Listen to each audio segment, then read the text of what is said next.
बानी पीटीआई इमरान खान का पिम्स अस्पताल में मेडिकल बोर्ड के ज़ेरे निगरानी तफसीली तिब्बी मुआयना मुकम्मल कर लिया गया।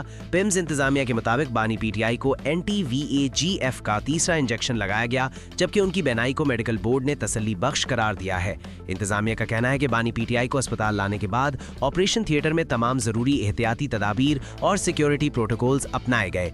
उनका इलाज डे केयर एडमिशन के तौर पर किया गया। मजीद बताया गया कि तिब्बी मुआयने और इलाज के बाद बानी पीटीआई को मुकम्मल हिदायत, फॉलो अप प्लान और मुतालिका दस्तावेजात के साथ डिस्चार्ज कर दिया गया है। पिम्स इंतजामिया के मुताबिक आइंदा भी बानी पीटीआई की तिब्बी सूरत हाल की बाकायदगी से निगरानी की जाएगी। याद रहे कि बानी को 24 फरवरी को भी अडयाला जेल से पिम्स अस्पताल मुंतकिल किया गया था, जहां आंखों के मुआयने के बाद उन्हें इंजेक्शन की दूसरी खुराक दी गई।